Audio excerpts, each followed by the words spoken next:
तो गाइस यहाँ पे आपके फोर्थ सेमेस्टर में जो एनर्जी कंजर्वेशन है इसमें आपको हम energy efficiency in thermal utilize जो चैप्टर है उसको पढ़ा रहे थे। इसमें आपका फर्स्ट लेक्चर जो है वो आ चुका है, उसको देख लीजिएगा अच्छे से। थोड़ा लेक्चर आने में टाइम लग रहा है बट आप लोग मैनेज कीजिए। जो कुछ भी आपको बताया जाएगा एकदम लो से हाई लेवल तक बताया जाएगा। इसमें बहुत सारे क्वेश्चंस ऐसे भी हैं आपके इस चैप्टर में जो आपके इंटरव्यू में भी पूछे जाते हैं। जैसे आप कहीं कंपनी में जॉब करने चाहते हैं तो वहाँ पे भी इस टाइप के सभी क्वेश्चन आपसे पूछे जाते हैं। सो आप लोग सभी टॉपिक को अच्छे से ध्यान में रखते हुए पढ़ते हुए चलिएगा। तो नेक्स्ट जो हमारा फर्स्ट लेक्चर के बाद जो हमारा नेक्स्ट टॉपिक आता है वो आता है आपका टेम्परेचर। क्या आता है? टेम्परेचर मतलब तापमान किसे कहते हैं। आपको पता ही होगा, अगर आप मान लीजिए कोई भी बॉडी है, ये कोई बॉडी है और आप यहाँ खड़े हैं, ये कोई बॉडी है और आप इतनी दूर खड़े हैं, तो आप ये कैसे पता कर पाएंगे कि ये जो यहाँ पे बॉडी रखी हुई है ये ठंड है या गर्म है? कैसे आप पता कर पाएंगे कि ये बॉडी ठंड है या गर्म है? आपको उसके पास जाना पड़ेगा, उसको टच करना पड़ेगा, तभी तो पता चलेगा कि इसका टेम्परेचर हाई है या टेम्परेचर लो है, या ठंडा है या गर्म है। वहाँ तक आपको जाना पड़ेगा तभी आप समझ पाएंगे। तो टेम्परेचर का मतलब क्या हो गया? टेम्परेचर का मतलब यही हो गया कि टेम्परेचर जो होता है किसी भी बॉडी की डिग्री ऑफ हॉटनेस, मतलब जो कोई बॉडी रहे उसकी जो ताप तीव्रता रहे या लेवल ऑफ हीट या उसकी जो ताप तीव्रता का स्तर रहे, उसकी जो इंटेंसिटी को बताए, वही सिस्टम का टेम्परेचर कहलाता है। और यह एक आपकी इंटेंसिटी प्रॉपर्टी होती है। देखिए, कहने का मतलब ये है कि किसी भी बॉडी की जो ताप तीव्रता रहती है कि वह अधिक है या गर्म है, या उसकी जो ताप तीव्रता का लेवल है, उसका जो स्तर है वो कैसा है, वो ठंडा है या गर्म है, बहुत ज़्यादा ठंडा है या बहुत गर्म है या नहीं, इसको जो बताता है वही होता है आपका टेम्परेचर। आपको बॉडी को टच करके ही पता चलेगा कि वो बॉडी गर्म है या ठंडी है। कोई चीज़ आप लोग खाते हैं तो ऐसे तो पता है नहीं कि कोई चीज़ मान लीजिए आप पहली बार खा रहे हैं तो आप तुरंत तो नहीं बता देंगे बिना खाए हुए कि ये बहुत कड़वा होता है, बहुत मीठा होता है। या किसी से सुने होंगे तो वो कहता होगा बहुत तीखा है। आखिर कहीं ना कहीं से आपको पता तो चला तभी आप जाने ना कि इसका स्वाद बहुत अच्छा होता है। तो उसी प्रकार से जब बॉडी को आपको जाके टच करेंगे तब आपको पता चलेगा वह हॉट है या ठंडा है। तो इन सब का जो कुछ भी इंटेंसिटी बताए, इसकी जो तीव्रता बताए, वही टेम्परेचर कहा जाता है। और आपके यहाँ इंटेंसिव प्रॉपर्टी है। हमने आपको फर्स्ट लेक्चर में बताया था कि इंटेंसिटी प्रॉपर्टी क्या होती है? इंडिपेंडेंट ऑफ मास, ठीक, जो मास पर निर्भर ना करे, वो इंटेंसिव प्रॉपर्टी आपकी होती है। तो ये हो गया आपका टेम्परेचर। छोटे छोटे टॉपिक हैं आपके, एकदम बेसिक लेवल के हैं, इन सबको अच्छे से पढ़िएगा। इंटरव्यू में यहाँ सबसे क्वेश्चन आपसे पूछा जाता है। अब आगे आपका आता है टेम्परेचर स्केल। तो टेम्परेचर स्केल भी आप का बहुत टाइप का होता है। आपने पहले पढ़ा होगा और केल्विन प्लांक के बारे में सुना होगा, ठीक है। आपने सुना होगा सेल्सियस, फ़ारेनहाइट, एब्सोल्यूट, ये सब सुना ही होगा ना। तो वही है सेल्सियस स्केल। जो फर्स्ट स्केल है वो आपका सेल्सियस स्केल है, जिसे आप सेंटीग्रेड स्केल भी बोल सकते हैं।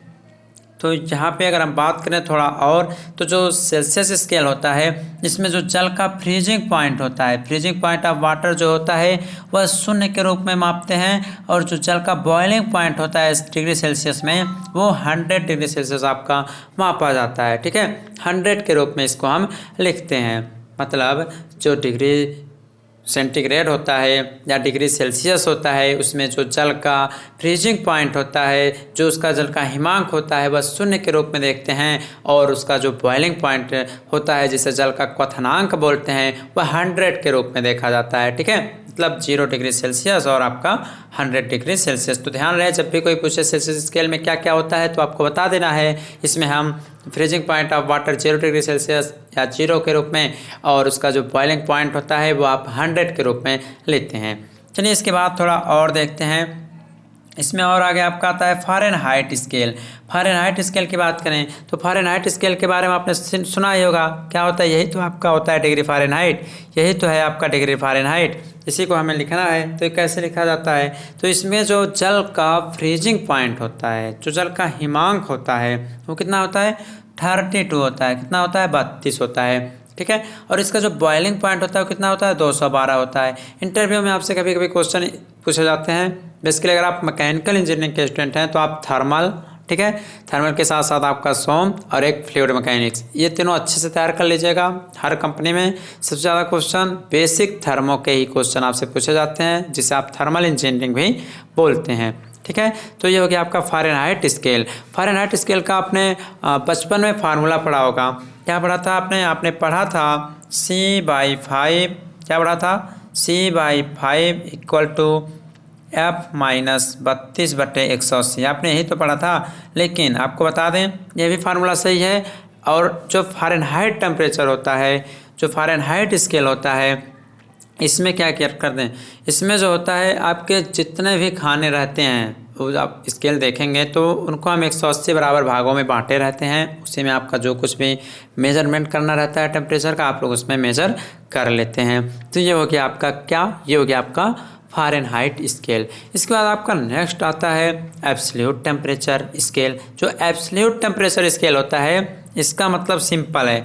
आप लोग न्यूमेरिकल सॉल्व करते होंगे, आप लोग न्यूमेरिकल क्वेश्चन सॉल्व करते होंगे तो वहाँ पे देखते होंगे जितने भी टेम्परेचर आपके क्वेश्चन में डिग्री सेल्सियस में दिए रहते हैं, आप उसको तुरंत केल्विन में कन्वर्ट कर लेते हैं। मान लीजिए आपके क्वेश्चन में दिया है 27 डिग्री सेल्सियस, तो आप इसको केल्विन में बदलने के लिए क्या करते हैं, 273 इसमें जोड़ देते हैं। ठीक है, तो यही जो होता है आपका एब्सोल्यूट टेम्परेचर के रूप में इसे हम जानते हैं। तो सबसे पहले आपको बताएं, अगर आपको केल्विन में बदलना है, एब्सोल्यूट टेम्परेचर का मतलब होता है निरपेक्ष तापमान। ये सब जो होते हैं कन्वर्टिंग स्केल के रूप में भी इसे हम जानते हैं, कन्वर्टिंग स्केल। ठीक है, इसमें क्या करते हैं, जो केल्विन रहता है, ठीक है, केल्विन में अगर आपको चेंज करना है तो आप करते क्या है, टेम्परेचर अगर आपका मान लीजिए डिग्री सेल्सियस में दिया हुआ हो तो आप उसमें 273 जोड़ते हैं। अगर आपका मान लीजिए अगर आप इसमें बदल लें, अगर आपको फ़ारेनहाइट के रूप में करना रहे तो एक आपका होता है रैंकाइन बोला जाता है। क्या होता है, रैंकाइन एक होता है। ठीक है, जिसे आप रैंकिन भी बोल सकते हैं, जिसे आप रिप्रेजेंट करते हैं T, इससे रिप्रेजेंट करते हैं R से। ठीक है, तो इसको अगर बदलना रहता है किसमें, फ़ारेनहाइट में, तो आप लिखते क्या हैं, फ़ारेनहाइट के साथ साथ इसमें आपका 460 जोड़ा जाता है। इसको ध्यान दीजिएगा, अगर पूछा जाए कि आप रैंकाइन में चेंज कीजिए किसको, फ़ारेनहाइट को, रैंकाइन में चेंज कीजिए फ़ारेनहाइट को, तो आप 460 उसमें जोड़ेंगे। ओके, सो गाइस यहाँ तक आपको समझ में आ गया होगा।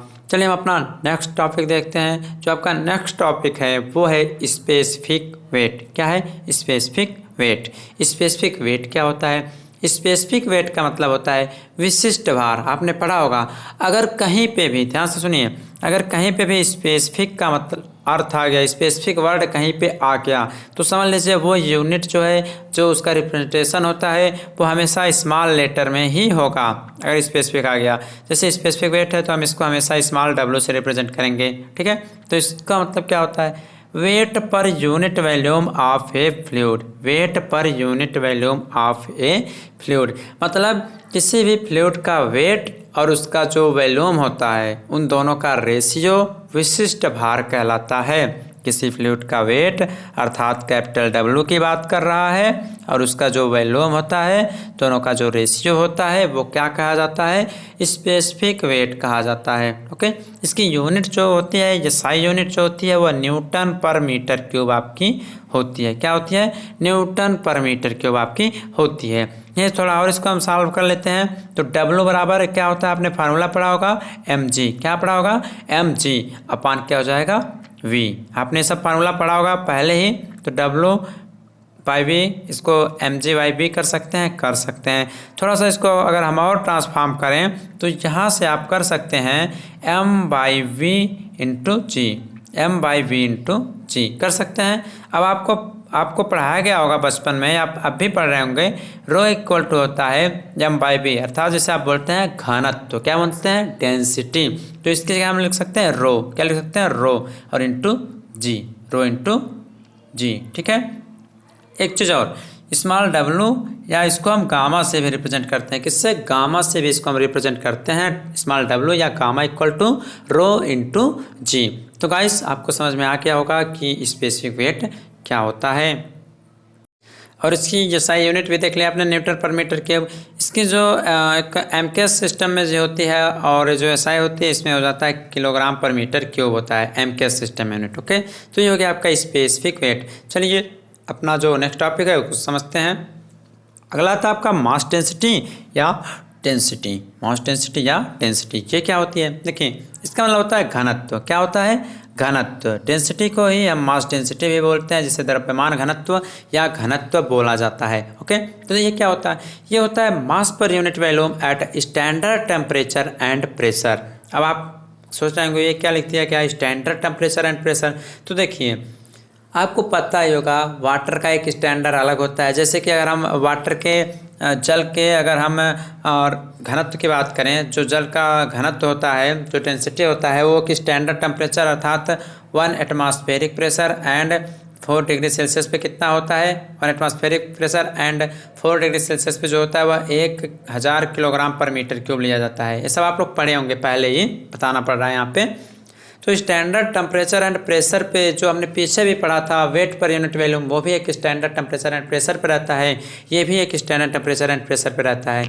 अब आपको सीधे सीधे बताया जाता है जो घनत्व होता है जल का, वो 1000 किलोग्राम लिया जाता है। लेकिन इंटरव्यू में पूछा जाता है तो आप कहते हैं कि 1000 किलोग्राम मीटर पर क्यूब होता है, तो वो लोग कहते हैं कैसे? तो आपको बताना पड़ेगा कि यहाँ 2 आंसर आपको देखने को मिलेगा कि जो वाटर की डेंसिटी होती है वो 1 atmospheric pressure and 4 degree Celsius पे 1000 किलोग्राम पर मीटर क्यूब होती है। बट जो 1 atmospheric pressure and 20 degree Celsius पे अगर एग्जामिनर ने पूछा कितना होता है, तो आपको बताना पड़ेगा कि जल का जो घनत्व उस समय होगा वो होगा 998 किलोग्राम पर मीटर क्यूब होगा। कितना? 998 किलोग्राम पर मीटर क्यूब। तो एक स्टैंडर्ड टेम्परेचर और एक स्टैंडर्ड प्रेशर पे यूनिट सब देखी जाती हैं। चलिए आगे देखते हैं, और अभी जितने भी डेंसिटी होते हैं उन सबको आगे हम आपको बताएंगे। तो डेंसिटी का डेफिनेशन आपने देख लिया कि किसी भी बॉडी का या किसी भी फ्लूइड का जो मास होता है और जो उसका वॉल्यूम होता है, उन दोनों का जो रेशियो है वही आपका क्या कहा जाता है? वही आपका घनत्व कहा जाता है। ठीक है, तो इसमें क्या होता है, इसको हम रिप्रेजेंट करते हैं रो से। आपको पता ही होगा, तो रो इक्वल टू मास अर्थात एम अपान वी। इसकी जो यूनिट होती है वो होती है किलोग्राम पर मीटर क्यूब होती है। ठीक है, इसकी यूनिट किलोग्राम पर मीटर क्यूब होती है। और आपको बता दें किसी भी फ्लूइड की अगर हम डेंसिटी को मेजर करना चाहें, किसी भी फ्लूइड की अगर हम डेंसिटी को मेजर करते हैं तो उसको हम मेजर करते हैं किससे? उसको मेजर करते हैं हाइड्रोमीटर से।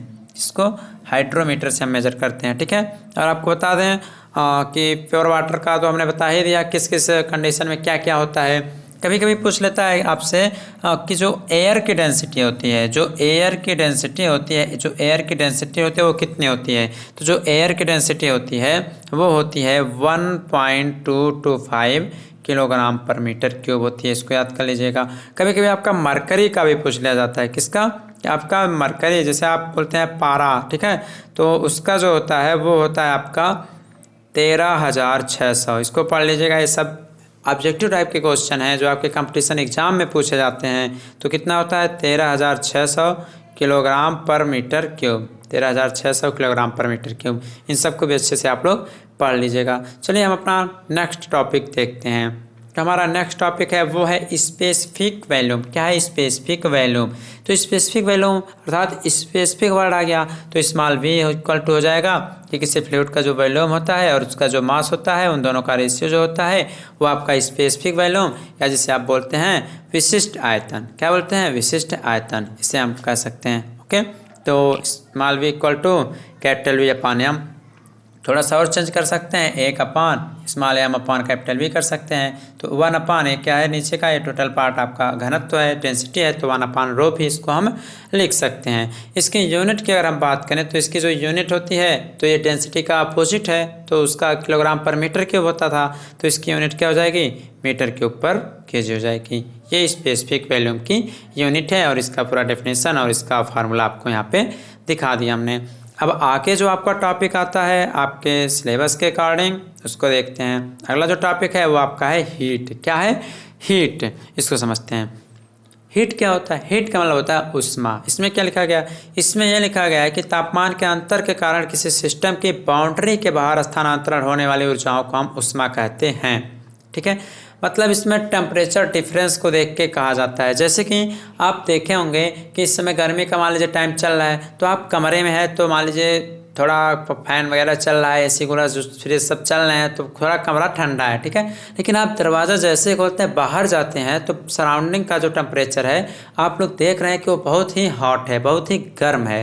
तो ये क्या हो रहा है, टेम्परेचर डिफरेंस हो रहा है। क्या हो रहा है, टेम्परेचर डिफरेंस हो रहा है। तो हमने आपको पहले लेक्चर में बताया था सिस्टम क्या होता है, सराउंडिंग क्या होता है, बाउंड्री क्या होती है, यूनिवर्स क्या होता है, ये सब हमने आपको पिछले लेक्चर में बताया था। तो इसमें यही कह रहा है कि तापमान में जो डिफरेंस हो रहा है ये आपका क्या होता है, ये आपका है सिस्टम। यह सिस्टम, बाहर का आपका क्या होता है, सराउंडिंग, ठीक है। सिस्टम है आपका, बाहर का क्या है, सराउंडिंग है, ठीक है।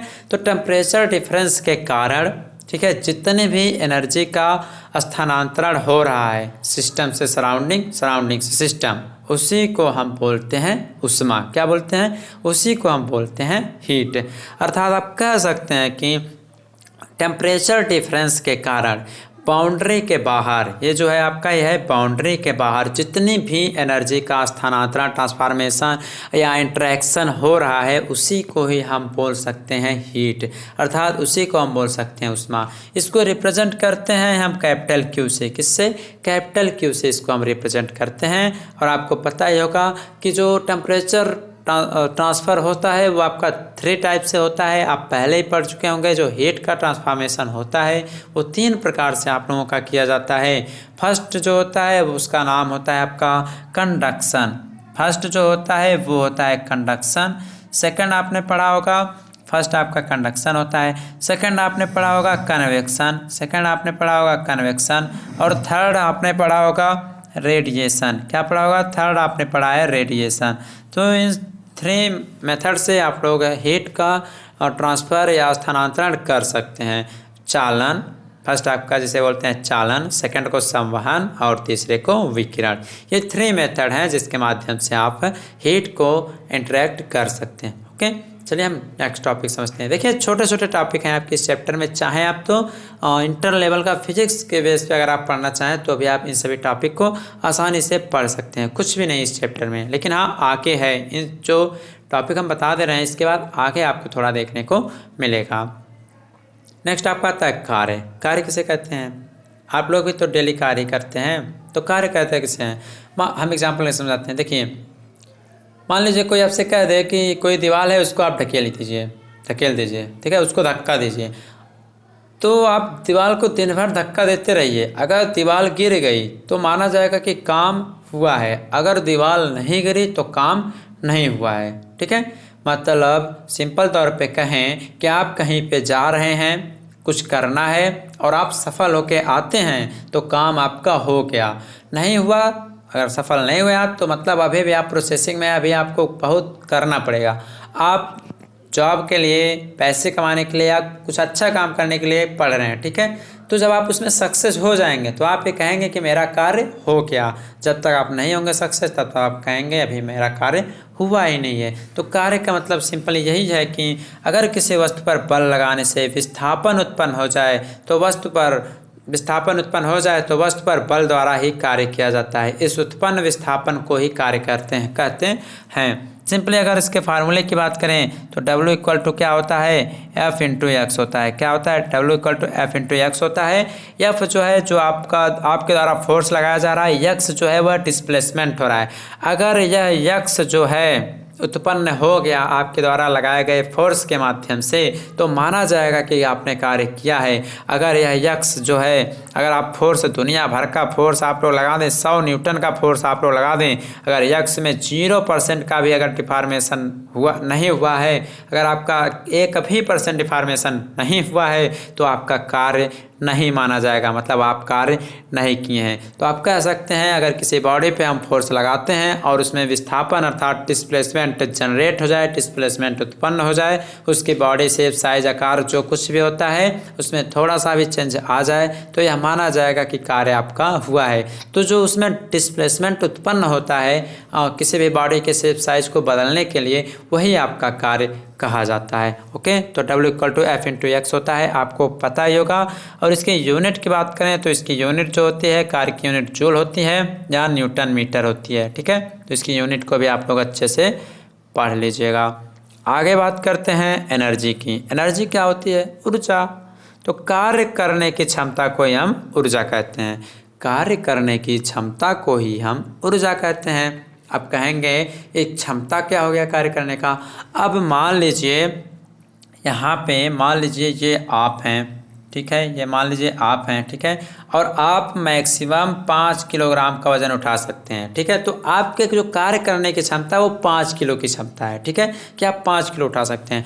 अगर इसके बाद से अगर इसमें 1 किलोग्राम भी या 1 ग्राम भी अगर इसमें हमने लोड लगाया तो आप फेल्योर हो जाएंगे। मतलब आपकी कैपेसिटी है कि मैक्सिमम 5 किलोग्राम आप उठा सकते हैं, अगर इसमें 1 ग्राम भी लोड बढ़ा तो आप फेल हो जाएंगे। तो आपकी कार्य करने की जो क्षमता हुई वो कितनी हुई, वो 5 किलो की हुई। तो ये जो 5 किलो की क्षमता है आप लोग, इसी को हम ऊर्जा कहते हैं कि आपके अंदर इतनी ऊर्जा है कि आप 5 किलोग्राम तक का वेट जो है उसको उठा सकते हैं, कहीं पे भी आप उसको लेकर जा सकते हैं। ओके, तो आपको समझ में आ गया होगा, कार्य करने की क्षमता को हम ऊर्जा बोलते हैं और इसकी भी यूनिट आपकी जूल होती है। ओके, न्यूटन मीटर या जूल होती है।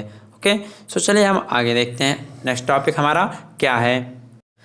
और कभी कभी एग्जामिनर आपसे पूछते हैं या क्वेश्चन आपसे पूछ लिया जाता है कि हीट या वर्क में क्या डिफरेंस होता है, क्या हीट वर्क एक ही होते हैं। तो हम बताते हैं इन दोनों में क्या क्या डिफरेंस होता है। देखिए, फर्स्ट लिखा गया कि ऊष्मा स्थानांतरण के लिए टेम्परेचर डिफरेंस की आवश्यकता होती है। हमने आपको अभी अभी बताया था कि हीट क्या होती है, ऊष्मा क्या होती है। तो उसमें हम टेम्परेचर डिफरेंस देखते हैं कि तापांतर बाहर का कैसा है, अंदर का टेम्परेचर कैसा है, सराउंडिंग का कैसा है, यूनिवर्स का कैसा है। तो हीट में हम बेसिकली टेम्परेचर डिफरेंस को देखते हैं। लेकिन जो कार्य होता है इसमें किसी भी ऐसी चीज़ की आवश्यकता नहीं होती।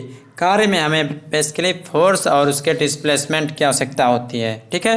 तो ये डिफरेंस होता है फर्स्ट डिफरेंस। सेकंड आपका कहता है कि ऊर्जा एक लो ग्रेड एनर्जी होती है जबकि कार्य आपका एक हाई ग्रेड एनर्जी होता है, ठीक है। ऊर्जा एक ऊष्मा एक निम्न श्रेणी की ऊर्जा है और कार्य एक उच्च कोटि की ऊर्जा है। अब ये क्या होता है, मतलब हीट जो है आपकी लो ग्रेड एनर्जी है और कार्य आपका हाई ग्रेड एनर्जी है। तो आपको हम बताते हैं लो ग्रेड एनर्जी क्या होती है और हाई ग्रेड एनर्जी क्या होती है, इसको भी समझते हैं।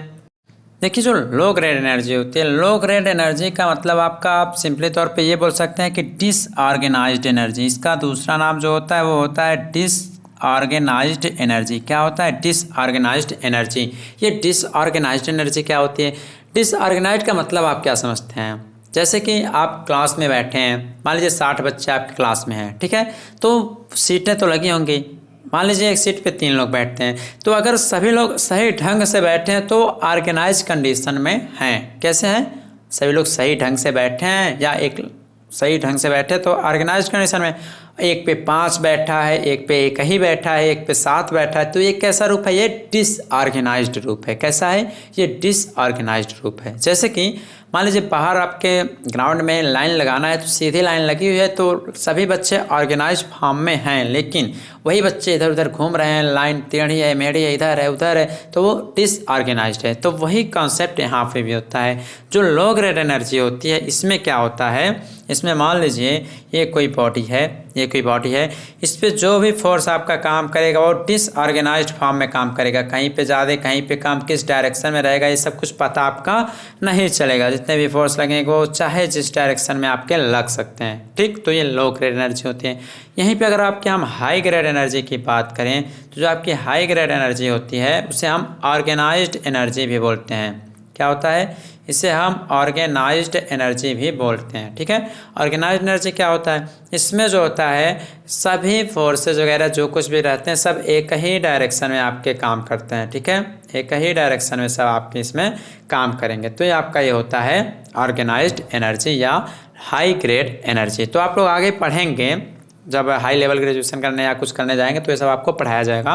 तो देखिए समझ में आ गया ना, जो कार्य होता है वो आपका हाई ग्रेड एनर्जी है जबकि जो हीट होती है वो आपकी लो ग्रेड एनर्जी होती है।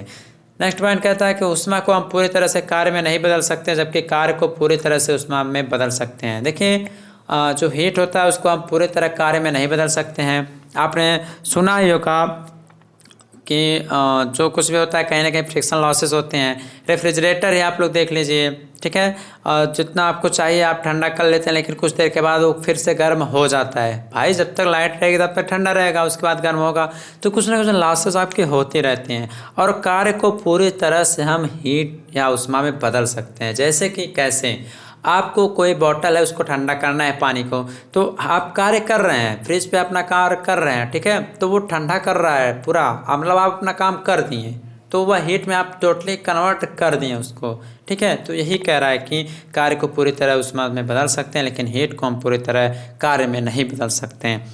नेक्स्ट कह रहा है आपका कि सिस्टम को दी गई उष्मा को हम धनात्मक रूप में लेते हैं और सिस्टम द्वारा रिजेक्ट की गई उष्मा को हम ऋणात्मक रूप में लेते हैं। देखिए ये कोई सिस्टम है, ठीक है, ये कोई मान लीजिए मशीन है, ठीक है, इसको हम अगर हीट देते हैं, मान लीजिए ये सिस्टम है और यहाँ का टेम्परेचर जो है, थोड़ा सा और बड़ा बनाए फिगर को, देखिए ये जो आपका ये मान लीजिए कोई सिस्टम है, इसका टेम्परेचर मान लीजिए 10 डिग्री सेल्सियस है, ठीक है, इसको हम और उष्मा दे दिए 5 डिग्री सेल्सियस का, इसको और उष्मा हम दे दिए तो कितना हो जाएगा, यह आपका 15 हो जाएगा, ठीक है। तो यही कह रहा है कि अगर हम सिस्टम को उष्मा देंगे तो उसे हम पॉजिटिव रूप में लेंगे। ये सब न्यूमेरिकल क्वेश्चन का कॉन्सेप्ट है, लेकिन डिफरेंस पढ़ा रहे हैं तो समझ में आना चाहिए, और बता रहे हैं तो आपको समझ में आ भी रहा होगा, ठीक है।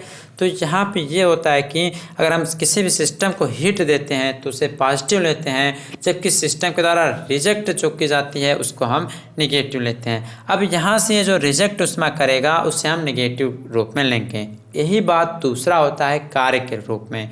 अगर हम किसी सिस्टम पे कार्य कर रहे हैं, इस सिस्टम पे अगर हम कार्य कर रहे हैं तो इसको हम ऋणात्मक रूप में लेंगे, ठीक है, ठीक, इसको हम ऋणात्मक लेंगे। कैसे, देखिए एग्जाम्पल समझाते हैं। मान लीजिए कोई इंजन है, ठीक, कोई इंजन है मान लीजिए, उस पर आप कार्य कर रहे हैं, तो उसमें डीजल पेट्रोल ये सब डाल रहे हैं, ठीक है, तो आपका उसमें लॉस हो रहा है, ठीक है, तो आप उसको ऋणात्मक लेंगे, लेकिन उसके सिस्टम द्वारा जो कार्य किया जाएगा वो पॉजिटिव रहेगा, ठीक।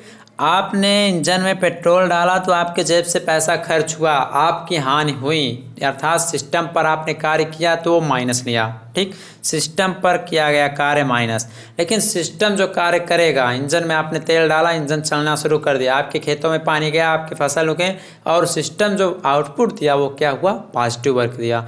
तो ये डिफरेंस होता है। अगर हम हीट जो है किसी सिस्टम को देते हैं तो पॉजिटिव लेते हैं, लेकिन अगर कार्य करते हैं किसी सिस्टम पे तो उसे हम निगेटिव लेते हैं, और जो आउटपुट होता है वो भी आपने देख लिया कि कार्य में धनात्मक होता है और हीट में ऋणात्मक होता है। ओके, तो ये सब डिफरेंस हैं, अच्छे से इसको कहीं नोट डाउन कर लीजिएगा आप लोग, बहुत ही बेनिफिट होगा। आगे आपका आता है स्पेसिफिक हीट। क्या आता है स्पेसिफिक हीट? स्पेसिफिक हीट क्या होती है इसको समझते हैं। लिखा गया है कि किसी पदार्थ की विशिष्ट उष्मा गुप्त उष्मा की वह मात्रा है जो उस पदार्थ के 1 ग्राम द्रव्यमान का टेम्परेचर 1 डिग्री सेल्सियस बढ़ाने के लिए आवश्यक होता है। मान लीजिए कोई पदार्थ है, मान लीजिए कोई पदार्थ है, इसका टेम्परेचर मान लीजिए 10 डिग्री सेल्सियस है, ठीक, 10 डिग्री सेल्सियस है, ठीक है, और इसका वेट जो है मान लीजिए 1 kg है, ठीक, 10 डिग्री सेल्सियस टेम्परेचर है और 1 किलोग्राम इसका वेट है, ठीक है।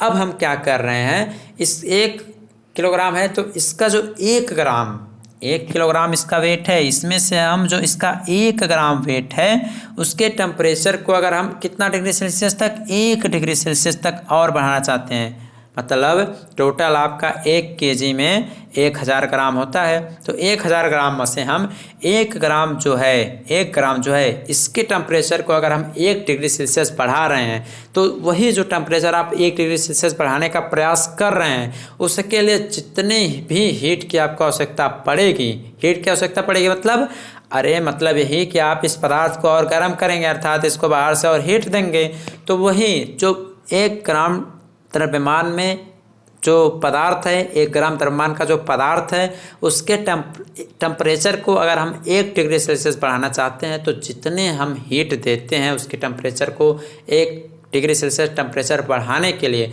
वही हीट आपकी विशिष्ट उष्मा कही जाती है। सिंपली तौर पे सुनिए, कोई पदार्थ है और उसका कोई भी वेट रहे, कोई भी टेम्परेचर रहे, जितना भी भार रहे, कुछ भी नहीं मतलब आपसे, बस आप उस पदार्थ का 1 ग्राम बाहर निकाल लीजिए, ठीक है, और उसी 1 ग्राम को आप 1 डिग्री सेल्सियस और हीटअप कर लीजिए। तो जितना हीट करने के लिए आपको बाहर से ऊष्मा देनी पड़ी वही आपकी विशिष्ट ऊष्मा कही जाती है। ओके, अगर इसकी हम यूनिट की बात करें तो इसकी जो यूनिट होती है वह जूल प्रति किलोग्राम केल्विन होती है। क्या होती है? जूल प्रति किलोग्राम केल्विन आपकी इसकी यूनिट होती है, या जूल प्रति किलोग्राम डिग्री सेल्सियस इसकी यूनिट होती है। ओके, तो ये हो गया आपका स्पेसिफिक हीट। ठीक है, चलिए हम थोड़ा और आगे चलते हैं। आपने सीपी और सीवी के बारे में पढ़ा होगा, तो एक रिलेशन होता है सीपी और सीवी के बारे में। देखिए सीपी क्या होता है थोड़ा सा समझ लेते हैं। सीपी जो होता है ये क्या होता है? कांस्टेंट, ये क्या होता है कि कांस्टेंट प्रेशर पर स्पेसिफिक हीट, और सीवी जो होता है ये क्या होता है? कांस्टेंट वॉल्यूम पर स्पेसिफिक हीट। मतलब ये होता है कि किसी भी बॉडी का अगर टेम्परेचर हम कांस्टेंट प्रेशर पर 1 डिग्री सेल्सियस बढ़ाते हैं, ठीक है, तो आपका कांस्टेंट प्रेशर होता है। और इसी प्रकार से किसी भी बॉडी का टेम्परेचर, अगर किसी भी बॉडी का जो टेम्परेचर है उसके हम 1 ग्राम में, ठीक है, किसी भी बॉडी के टेम्परेचर के 1 डिग्री सेल्सियस अगर हमें बढ़ाना रहे, ठीक है, तो कांस्टेंट वॉल्यूम पे जितनी हमें और हीट देनी पड़ती है उसे सीवी बोला जाता है। एक रिलेशन होता है gamma equal to CP by CV. Gamma equal to CP by CV होता है, इसको पढ़ लीजिएगा। रिलेशन होता है सीपी और सीवी की वैल्यू थोड़ा कांस्टेंट होती है। जो सीपी की वैल्यू होती है वो होती है आपकी 1.004 किलो जूल पर किलोग्राम केल्विन होती है। सीवी की जो वैल्यू होती है 0.717 किलो जूल पर किलोग्राम केल्विन होती है। और यहीं पे अगर गामा की वैल्यू ज्ञात करें तो 1.4 होती है। किसके लिए होती है? सब एयर के कंडीशन में आपके लिखे गए, एयर के लिए सब होता है। गैस की बात आती है तो थोड़ा वैल्यू जो है वो अलग से दे दी जाती है। ओके, ठीक। जो हमारा नेक्स्ट टॉपिक आता है, उस नेक्स्ट टॉपिक आपका आता है इंटरनल एनर्जी। क्या आती है? इंटरनल एनर्जी, जिसे आप बोलते हैं आंतरिक ऊर्जा। आपने पढ़ा होगा जो आंतरिक ऊर्जा होती है इसका काम होता है कि गैस के तापमान को बढ़ाने के लिए जितनी भी एनर्जी की आवश्यकता होती है उसे हम गैस की आंतरिक ऊर्जा कहते हैं। गैस के टेम्परेचर को बढ़ाना रहे उसके लिए जितनी एनर्जी की आवश्यकता पड़े उसे हम आंतरिक ऊर्जा कहते हैं। या सिंपल तौर पे आप कह सकते हैं कि किसी सिस्टम की मॉलिक्यूलर स्ट्रक्चर या किसी सिस्टम की जो मॉलिक्यूलर अरेंजमेंट होती है कि वो किस तरह से है, एवं उसकी जो मॉलिक्यूलर एक्टिविटी होती है, मतलब उसके जो अणुओं की गति होती है, उसके फलस्वरूप सिस्टम में जो भी ऊर्जा बची रहती है उसे आई अर्थात इंटरनल एनर्जी बोलते हैं। मान लीजिए कोई सिस्टम है, इसमें अणु, इसके मान लीजिए कोई बॉडी है, इसमें अणु जो है इधर उधर, मॉलिक्यूल इसके इधर उधर हैं, ठीक है। तो इसका जो मोशन रहता है, इसके अंदर जो मॉलिक्यूल्स हैं इनका मोशन किस तरह है, मान लीजिए एक दूसरे से टकराएंगे, एनर्जी लॉस होगी, तो एनर्जी लॉस होगी बट कुछ एनर्जी बची तो रहेगी। और उनका स्ट्रक्चर किस टाइप का है, कहीं वो आपका कोन की तरह तो नहीं है, आपका वो क्यूब की तरह तो नहीं है।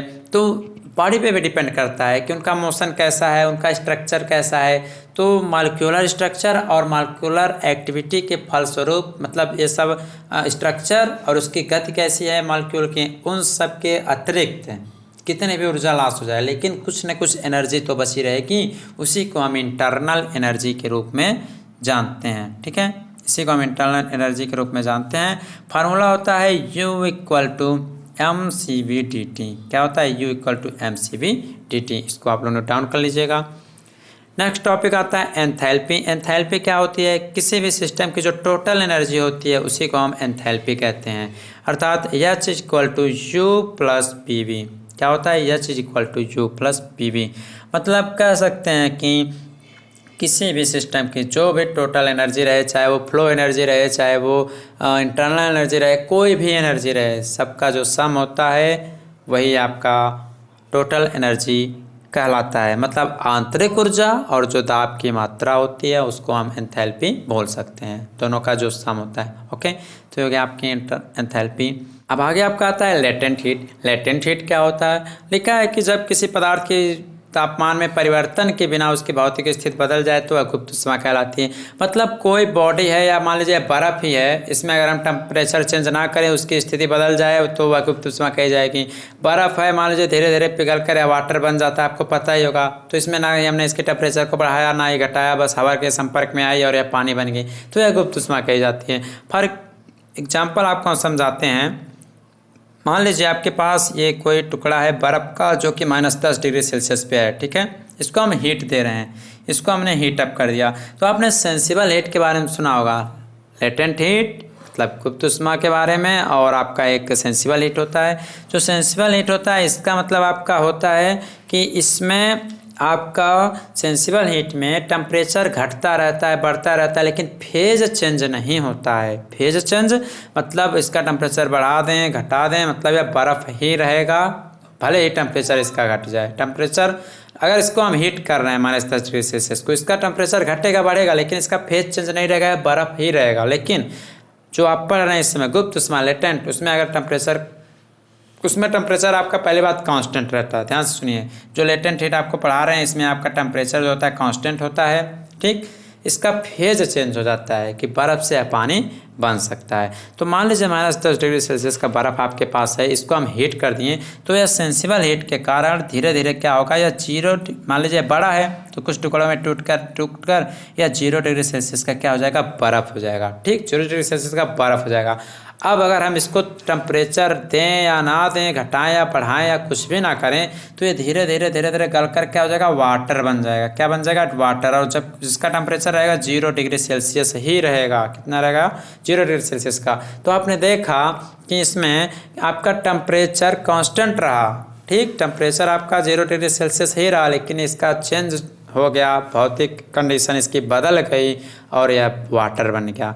सो गाइस, यहाँ पे आपने देख लिया कि लेटेंट हीट आपकी क्या होती है। आगे आपके कुछ यूनिट दिए गए हैं, इन सब का यूनिट कन्वर्जन पढ़ लीजिएगा, एग्जामिनर आपसे पूछता है कभी कभी। 1 वाट में 1 जूल पर सेकेंड होता है, इसको नोट डाउन कर लीजिएगा। 1 किलोवाट बराबर 1000 वाट होता है, ये सब पढ़ लीजिए। 1 kilowatt hour equal to 3.6 × 10⁻⁶ joule या 3.6 मिलियन जूल्स होता है। ये सब यूनिट हैं, कहीं नोट डाउन कर लीजिएगा। न्यूमेरिकल में आगे आपको मिलेगा कंपटीशन एग्जाम में। 1 मेगाजूल बराबर 278 वाट आवर होता है, इसको भी पढ़ लीजिएगा। 1 वाट आवर बराबर 3600 जूल के बराबर है। 1 BTU इक्वल टू होता है 252 कैलोरी, या 1 BTU इक्वल टू आपका 1055 जूल के बराबर भी आपका होता है। इन सबको आप लोग अच्छे से पढ़ लीजिएगा, ठीक है। आगे आपका 1 BTU पर आवर जो होता है वह 0.293071 वाट के बराबर होता है। 1 किलो कैलोरी पर आवर जो होता है वह 1.163 वाट के बराबर होता है। 1 हार्स पावर बराबर होता है 746 वाट या नियर अबाउट 745.7 वाट के बराबर आपका होता है। तो इन सभी यूनिट को आप लोग अच्छे से पढ़ लीजिएगा, कभी कभी आपसे पूछा जाता है, और इंटरव्यू में तो ये सब पूछे ही जाते हैं, किसी भी कंपनी अगर आप जाएंगे तो। इसी तरह से कुछ आपका होता है metric ton of oil equivalent, ये जो होता है इसको पढ़ लीजिएगा। ये हर साल चेंज होते रहते हैं, घटते बढ़ते रहते हैं, ये हर साल घटते बढ़ते रहते हैं। जैसे कि 1 किलो ऑयल जो इक्विवेलेंट होता है वह 10,000 किलो कैलोरी के बराबर होता है, ठीक। 1 metric ton of oil equivalent होता है 10 × 10⁶ किलो कैलोरी के। 1 किलोवाट आवर जो होता है वह 860 किलो कैलोरीज के बराबर होता है। 1 किलोग्राम कोयला पर कोक जो होता है वह, देखिए हमने बताया ना कि हर साल ये सब चेंज होते रहते हैं, जो MTOE होता है, ठीक, metric ton of oil equivalent. ये सब हर साल गणना की जाती है कंपनियों में, फैक्ट्रियों में, बड़ी बड़ी वहाँ से निकाला जाता है। तो नवीनतम प्रमाण पत्र के अनुसार कुछ भी इसका हो सकता है। जैसे कि 1 किलोग्राम चारकोल जो होता है 6900 किलो कैलोरी के बराबर होता था, ये हमेशा चेंज होता रहता है। अब नवीनतम प्रमाण पत्र के अनुसार क्या है क्या नहीं है ये तो बात की बात है, इसको देखना पड़ता है, हर साल चेंज होता है। 1 किलोग्राम फर्नेस ऑयल पर ये सब जो होता है वह 10,050 किलो कैलोरी के बराबर होता है, ये भी बदलता रहता है। इसका जो डेंसिटी होता है वह 0.9337 किलोग्राम पर लीटर के बराबर होता है। लेकिन ये सब फिक्स नहीं है, ये हमेशा वेरी करती रहती हैं, ये वेरिएबल होती हैं। ओके, सो गाइस आज के लेक्चर में बस इतना ही, मिलेंगे आपसे हम फिर नेक्स्ट वीडियो में। और इंपॉर्टेंट क्वेश्चन की सीरीज भी आपकी आएगी, एग्जाम का डेट आ जाने दीजिए, सब कुछ आपको हम प्रोवाइड करेंगे पिछले सेमेस्टर की तरह।